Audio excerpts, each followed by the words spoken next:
There we go. So it appears as though there's like a 3 minute lag there.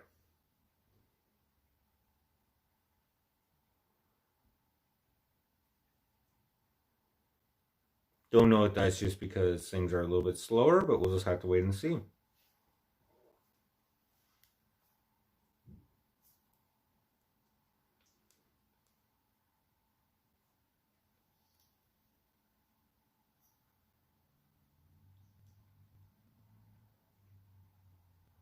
Hope everybody's doing well.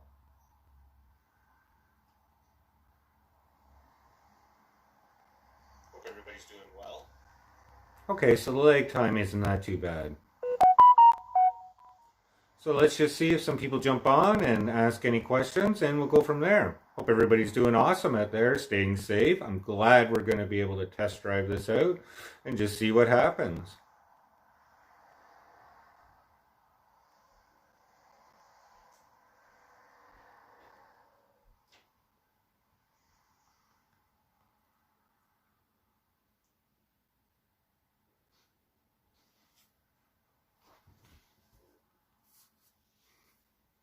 Hey, there we go. We got a question. So, mob winter meeting thoughts. I'm assuming that means MLB winter meeting thoughts. So, as we go into this, so San Francisco Giants. Hey, awesome. Got somebody on here. I think the Giants are in a little bit of a flux. They're kind of going back and forth right now where they're going to have to really decide to do a proper rebuild.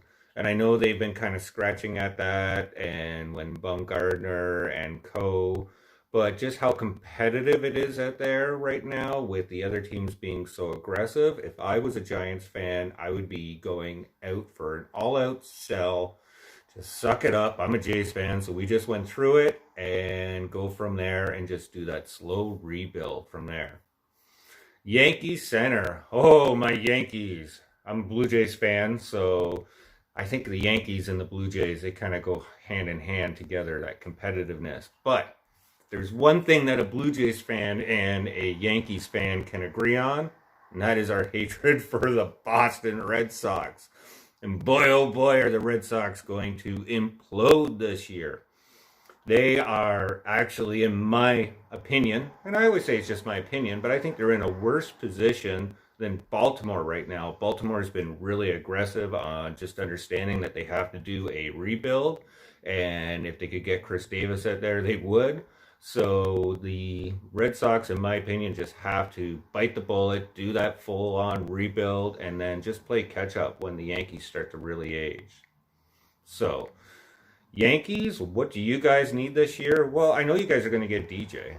There's no doubt in my mind that DJ LeMahieu and the Yankees are having a reunion, and that's awesome. He is somebody that you want on your team. I'm envious. I'm hoping that maybe the Blue Jays go out and get Ha-Sung Kim, and I've said that in some of my vlogs. Maybe he's like the Korean junior version of DJ, fingers crossed, so we can be competitive with those Yankees this year. I think the real big thing with the Yankees, they're going to hit their way into the postseason again. It's just going to be whether or not they have the pitching. So I know they got Garrett Cole. So, I mean, outside of Cole, he's a stud. He's an ace. Cole is probably the best pitcher, in my opinion, or one of the best pitchers in all of baseball, if not the American League. So it's who's going to fill it out there. What's going to happen? Are you guys going to re-sign Marashino Tanaka? I always butcher the first name. But it'll be interesting to see what actually happens there with the Yankees and their pitching. I think if they actually go out and sign DJ, that you can see them actually getting really aggressive on a trade for a pitcher. But that's not going to happen until they get that DJ signed and see what happens. Nice thing about the Yankees is they always have money to spend, even in the COVID. So the teams that have money over this year and maybe next year, you're going to be able to really take advantage of COVID. And I know I shouldn't say that. COVID sucks. We won't go into that. We don't want this to be political. But at the end of the day, players are going to get signed for a lot less. I mean, even just look at the James McCann deal now with the Mets. And I'm surprised at that at first. I really thought the Mets were going to go after JT Realmuto. But if you look at what they did with the signing today, $40 million over 4 years, and I'm going to pat myself on the back because we predicted that to 39 million. So we're 1 million off, but we got the team right and almost the money right. But in any other year, he'd probably get close to 50 to 60 million. And in any other year, JT Realmuto would probably get easily over 200 million. It was just obscene the way MLB contracts have been going. So if you look at it like that, I think the Jays are going to be all over JT now because really, who is going to be in on JT? I mean, what are the teams that are going to have the money to spend on him? Well, I think it's just going to be the Jays, the Nationals, unless some other team comes out of the blue. But I said this, and I know I'm beating on a bandwagon here. I think JT Realmuto's biggest concern right now is sort of his ego in a certain way. Well, he wants to get paid too, but outside of his ego, the guy wants to make sure he eclipses that Joe Mauer guaranteed annual value of 23 million. So I said if the Jays are in on him, it's going to have to be 24 million a year. There's a no-brainer, or 23.5, however you want to do it. But going on from there, I think it's going to be around 120 million. So JT, bank it. That's my opinion. He's going to the Jays. But in any other year, the Jays would definitely not be in on that. They just wouldn't be able to afford it. In fact, the Hyun-Jin Ryu signing of last year for $80 million was a huge step up for the Jays. I think it was one of our biggest contracts we've signed since Russ Martin. I don't know if we just still have Thier from the Vernon Wells $136 million fiasco, and I don't know if that's right. I think it's around 136 or 126 million. Kudos to AA for being able to unload that contract as one of his first things. See, I'm rambling here, but I guess that's the channel, Baseball Rambles. But enough being said, I think that this is going to be one of those few interesting years where teams who do have the money, to go back to my original point, can really take advantage and pad their teams. And it'll be interesting to see if the Yankees can do that. I know they're talking about luxury tax already and what's going to happen moving forward with them. They're not in as bad as a crunch as it seems as though the Phillies are. Boy, oh boy, the Phillies. I know they got Trombowski today, so, or yesterday, pardon me as I grab my drink. And that was kind of nice. But on the other side of that, what are they going to do? Basically, they agreed we're broke. Well, I don't want to say they're broke. They have a huge, huge budget, but they're tapped out. It's kind of like how the Yankees were a couple of years ago. And that's one of the things I do like about the Blue Jays is, like it or loathe it, they don't get themselves buried in these huge 7-8 year contracts, sometimes 10 for $300 million. And I know the fans really want that to happen from time to time, but then you end up with a team that has all these inflated contracts on there, and then the offseason hits and you got no money to move. So it's like what happens to me in fantasy baseball, because I always seem to get Mike Trout, spend way too much money, and then I'm scrambling at the end for a first baseman or a reliever. Any other questions on there? Hit them up, me. Love that people are on board and we're having a nice Saturday night chat. It's the first time we've done this, so it's definitely going to be rusty, so I apologize for that. But like anything, we just learn as we go. I'm certainly not doing this for money, or I know some people are talking about their channel being monetized eventually. No, I'm not after that. Just want to talk about baseball and love to ramble, so if anybody wants to listen to what I have to say, hey, I'm up for that. If you want to know a little bit about me and why I started the vlog, I'm an analytical freak. If I could find a poster of Bill James and put him on the wall, I would. Moneyball is my favorite movie, probably seen it about 400 times. And I am an analytical freak. In fact, if I pull this book out here, it is nothing but full of baseball stats. It's what I usually do to relax, which might be weird, but hey. And I've been doing and absorbing baseball analytics for a long time, so I thought, geez, maybe I'll share it and see how we do. TSN, the rumors. I don't know. I think they get them from the same place I do, the internet. It'll be interesting. They've been a little bit off, so I know my train wreck, though, for predictions are eventually going to go off the bandwagon. I was lucky to get James McCann right and the trade of Lance Lynn. but I'm sure Trevor Bauer was probably going to go some crazy place that I don't know about. I think they have their analysts who have their ears on the ground. I have a friend who does work over at Sportsnet, and I do know that one thing that they actually really rely on are people that actually work within the clubhouse. Now, I'm not saying maybe the guy who, is doing the grass, nothing against landscapers, grew up in a landscaping family, but at the end of the day, it's really just having that relationships, and they just keep pounding them out. And the nice thing about TSN that I hear is they do a lot of freebies and giveaways to build those relationships. So that could be where they get those sources from. Where is Corey Kluber going to go?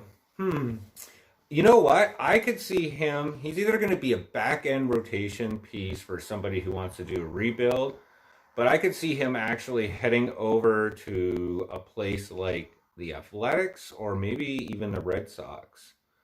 What do I think about the signing about James McCann? This is what I really love about this signing, because being a Blue Jays fan, we'll talk about that separately. What's he going to do for the White Sox? Well, he's definitely going to give that veteran presence in the clubhouse. I know that's not why they signed him, but if you hear anything about him and how he interacts with the entire players on his team, he's somebody that you want in there.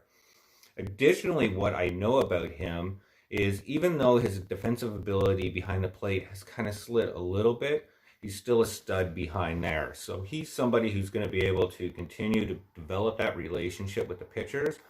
And it's somebody that you want behind the plate that the pitchers are going to get excited about.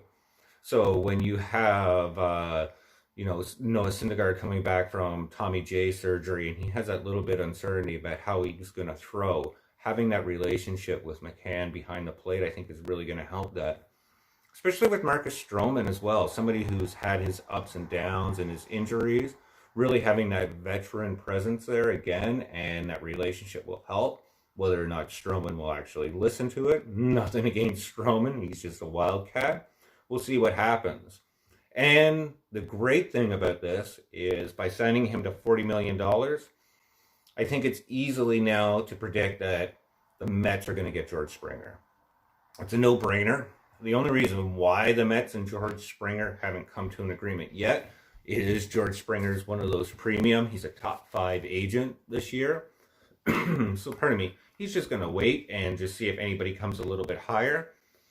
Blue Jays aren't going to do that now because they're going to concentrate on JT. So again, we go back to that bandwagon of that COVID market. Not a lot of teams have the money to afford somebody like George Springer. So that's why the James McCann signing is a win for the Mets, because it also is going to get them George Springer in the outfield. And then you guys can absorb all that money that you just saved from the Cespedes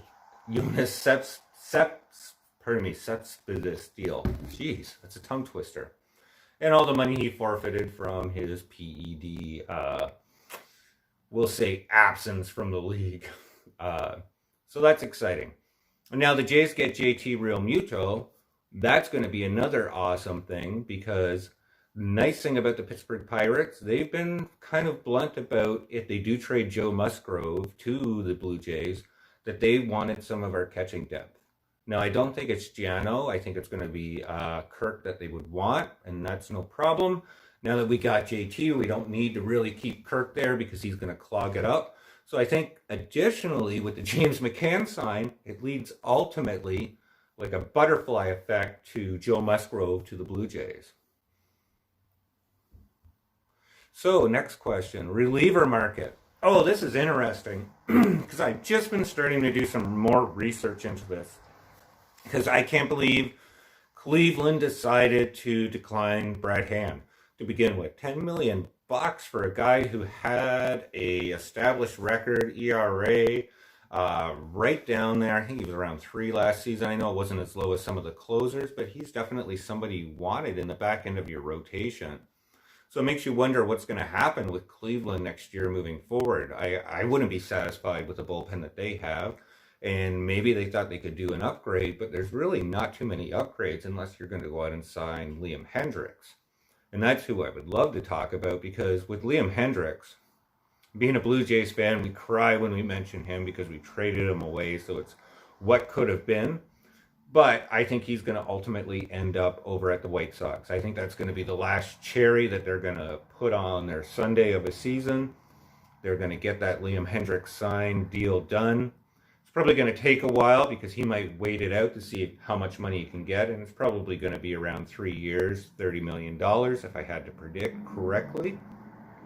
Maybe a 4-year deal, just under 40, but he's a reliever who's definitely going to get paid. So we'll see how COVID affects that. But relievers usually tend not to go until a little bit later in the free agency season as well, from my experience of watching and being a fan. But where does Brad Hand end up? Well, I could see the Jays maybe sniffing at him. It's just a shame what happened with 100 Miles Giles and his arm blowing up. I really hope he rehabs well and comes back strong in the 2022 season. But the Jays could definitely use a stud closer. Another player who I think might end up over at Chicago or maybe even in Cleveland is Trevor Rosenthal. I know he has aged. He's I'm trying to think if he's 36 or 39.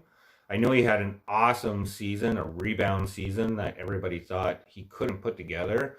So I think that he could be a really intriguing piece, a really cost-effective piece as well for a team that wants somebody to go in there and be your 7th or maybe 6th inning man. Somebody who you can't rely on to be your closer, but somebody you could really put together to put a dynamic bullpen together. Kind of like what the Kansas City Royals did when they defeated the Blue Jays in the playoffs. Yeah, I really do think the Jays will get JT over DJ. And why? I just think it's going to be a done deal with the Yankees. I think the money's going to be very comparable, and I think DJ is comfortable playing in New York, and that's where he's going to stay. Additionally, I'm surprised it's not done yet. We can get into that in a second, and that's Ha-Seong Kim. I think he's coming to the Jays. I really believe that. Once I heard that him and Hyun Jun Roo had dinner together, and additionally that Kim requested that dinner, I knew that the Jays and DJ were done, and that he was definitely going to the Yankees. So as long as the Jays pull the trigger on Kim, and I think that's going to be the first big signing that they do, that's going to definitely send DJ over to the Yankees. I think what's really holding it up with the Yankees and DJ is going to be money. So I think it's going to be probably around $60 to $70 million, and DJ is just going to have to swallow the pill and realize it's the COVID market. And a lot of players might have to swallow the pill eventually and realize they're just not going to get what they usually do. It's just bad timing on everybody. Jeez, it sucks, eh? Only get paid $15 million instead of 18. Jeez. So I think that's really what's going to happen with the Jays. Yeah, did I see Vladdy's home run? Yeah, it was nice seeing him out there. Boy, he was a little slow going around the bases. I think he was watching it fall, though. Vladdy's going to be interesting, especially if we get Kim, because he is really intended on playing third base. And the Jays have a real issue with third, what's going to happen in the future, because you got Bo Bichette, and there's nothing wrong with Bo Bichette. He is awesome at shortstop, but he is one of those players that's just going to have to continue to grow. And if he doesn't grow fully into that shortstop position, he's going to go to third. That's just how the dominoes are going to fall. So I don't want to see Bichette and Vladdy get into this internal combativeness over trying to play third base. Vladdy's really slimmed down. Yeah, somebody just said that. I can't believe it. So he is definitely learning from his last 2 seasons. And the nice thing that I've heard come out of Vladdy's mouth and Vladdy's team is conditioning. So he's really working to making himself a third baseman, not only just with slimming down, but how he's presenting himself on the field and how he's really working on developing that skill set. So it'll be interesting to see what happens next season. I think ultimately, though, he's probably going to end up at third base. And when I saw Vladdy even come out before he slimmed down, I said, he's got the build of a first baseman. That's just how it's going to go. So there's nothing wrong with that, especially if we get Ha-Seong Kim, because then he can easily fill out third base. The one thing that Kim doesn't play, or one position Kim doesn't play that well, though, is first base. So if we do sign Kim, that kind of just locks Vladdy up at first base, unless Kim's having a day off. And there's always the Kevin Biggio question, and you could see Kim slide in the second base. And why do I say that? Because who the heck's going to play center field for the Jays next year? Really, you got Randall Grichuk, but he's going to be our DH moving forward. That's why I'm not too huge on the Marcell Ozuna signing if we do go that route. Not that he wouldn't be awesome, but he's going to eventually be a DH too. He's probably only got about 1, maybe 2 years in the outfield left in him. So Kevin Biggio could be, I don't know, a temporary or a filler for center field. I guess we just have to wait till Austin Martin comes up, because really everything looks like that's where he's going to end up. So if we were looking for somebody for 2-3 years until Martin gets up, I think he's going to be in Double-A next year. He's 16th in the prospect, so he's coming up soon. I like Jackie Bradley Jr., actually. I think he's going to want a 2-year deal. I think that just solidifies the center field for us, gives us another bat that's diversified in the lineup there. He can hit. He had a decent season. We'll just have to keep our fingers crossed, and we sign him for $16 million and hope he doesn't have one of those 220 batting seasons, and then all of a sudden we're ended up with another Randall Grichuk. And I don't mean nothing against Randall, actually. People were a little bit amazed by how much money he was signed for, even myself. But last year with the numbers he hit, he's actually kind of in line with what he's making, between $10 to $12 million a year. Tellez. I love Tellez as well. Be neat to see him at first base. And you know what? I could see if Tellez stuck around next year, this would be an interesting thing. Somebody threw a question out to me on one of my blogs, and they said, what do you think of trading Vladdy? And my eyes popped open there at first, and I gave it some thought. And I said, well, if we have Martin coming up, and we got Teoscar and Gurriel, Lourdes, we don't trade him away. Plus we sign somebody like JT realmuto. Maybe Vladdy does his first base next year and Tellez takes over. And next offseason, Vladdy gets traded. Now, obviously, if you're trading Vladdy, you're getting somebody like Garrett Cole or Chris Sale back in his prime. Somebody that you're going to have multiple years of control, and somebody who's an ace. That's it. There's no wiggle room there of who you and how you trade Vladdy. And I hate even saying that discussion, but I thought it was an interesting thought, simply because we have Tellez there at first, right? And Randy's comfortable, wants to play first base, and would probably scream at being on the lineup every day, first baseman. And I could see that maybe something happening in the 2021 offseason. Additionally, what's going to happen after 2020 offseason is you're going to see the MLB market change. And what do I mean by that? Well, you're not going to get the deals. This is like Black Friday shopping. Players are reduced to ridiculous rates. I think that's why Trevor Bauer is going to sign a 1-year deal. He's not going to sign a 1-year deal, actually. Let's talk about Trevor Bauer. Where the heck is Trevor Bauer going to go? Well, Trevor Bauer is going to go to wherever they pay Trevor Bauer the most, as long as it's a competitive team. But any team that's going to pay him that type of money is going to be competitive. So that's kind of a moot point. But the neat thing about Trevor Bauer is I think he's going to have one of those contracts, kind of like Stanton, where he can opt out at multiple times, including after the first year. And I bet you the first year is between $25 and $30 million.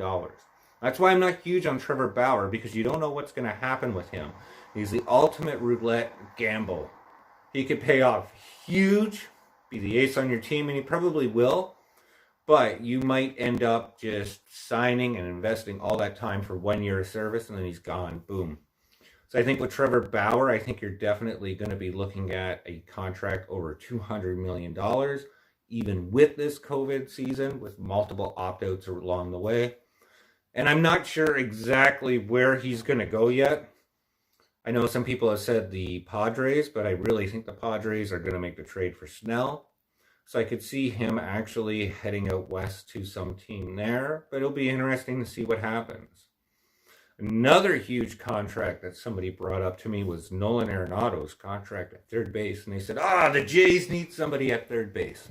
Well, let's talk about Arenado's contract. He's got a huge amount owing. He's probably going to opt out. People say, well, why is he going to opt out? Well, the simple fact is, if you don't know a little bit about Nolan's backstory, he actually sued the team over service years and lost, if I have him correct. So he is itching for free agency. So he wants to re-up that contract. He wants to get out of Colorado. So I could see him definitely opting out of that deal, even though it pays him $30 million. And you're going to go out and you're going to trade away a massive amount of players. I'd rather wait till the middle of the season when Colorado's getting really desperate at that point and they're just looking to unload him. And it goes back to the Lindor trade as well. Lindor, somebody else who had problems with his service time. Somebody else who's just itching to be a free agent. And as much as I would love to have Lindor play shortstop for the Jays, would you imagine trading, let's see here, I don't know, Lourdes? No, don't really want to trade him. He's going to be an awesome corner outfielder. Okay, do we want to trade, I don't know, Nate Pearson? Hell no. Right? I mean, what are you willing to give up for 1 year of Lindor? And on top of that, are the Jays there yet? I mean, we're an awesome team, but we're just starting to develop. I think people realize that the people who are filling out our team right now with Biggio, with Teoscar, well, I shouldn't say Teoscar, but definitely with Biggio, with Vladdy, with Bichette, and with Austin Martin coming up, what you're having here are players who haven't even had a chance to really develop. They're all under the age of 25.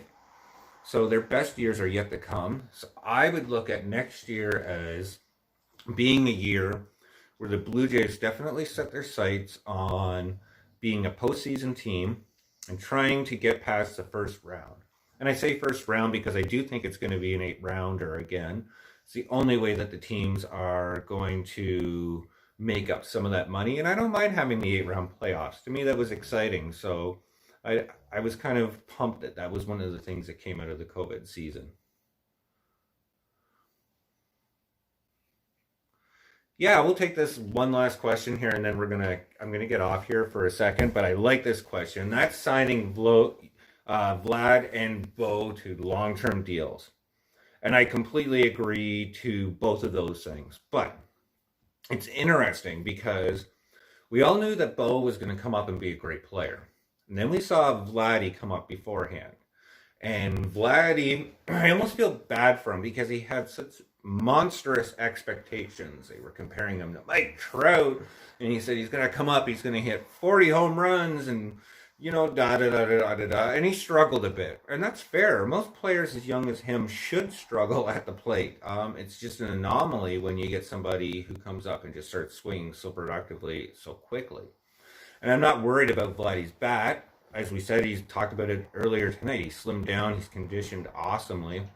So he's definitely going in the right direction. And I think this year is going to be a big year for him.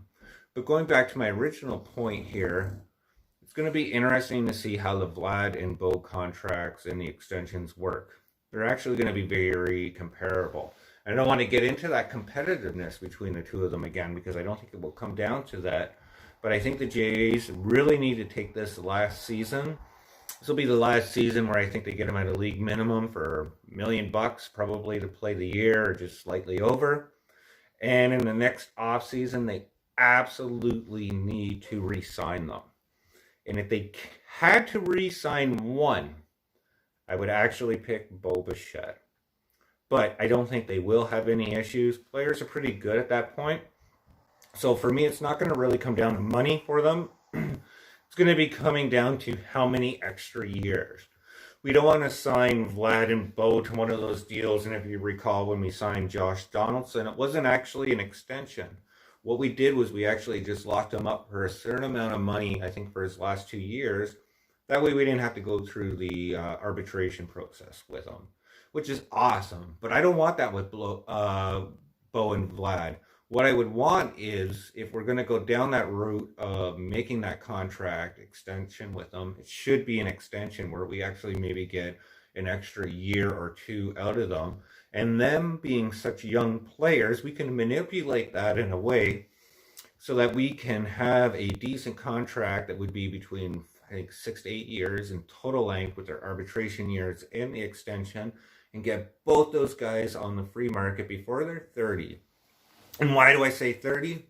Well, that's something that the players will want, because if you're a player, there's something about turning 30 that, I don't know, starts to make your stock prices plummet or something like that. So they both get on the market for 29, and it gives the Jays another, 5, 6, 7, more than 5 anyway, 6, 7 years of Bo and Vladdy. And that's what I really like about the Jays, is they have so much flexibility right now. It's really exciting, actually, to be a Jays fan.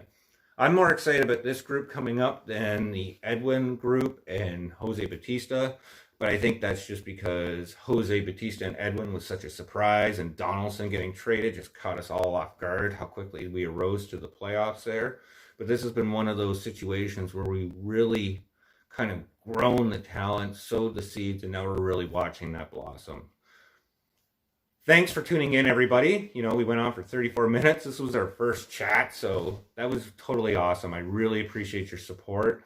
People asking questions and just, getting to talk baseball really means a lot. So I hope everybody stays safe out there. And not to give it away, but we're actually got some MLB gear in. It's in my other room. We got some caps, we got some toques. So I think we're like 6 or 7 subscribers away. And we're going to do it as a trivia question. So those people who are on here now, going to give you a tip when we do that vlog. It'll probably be in the next couple days, and we do the giveaway. We're going to be asking a question. You throw that answer in the comments, and that's how we're going to give our winner away. All right. Stay safe, everybody. Have an awesome Saturday. Thanks for tuning in. We'll talk soon.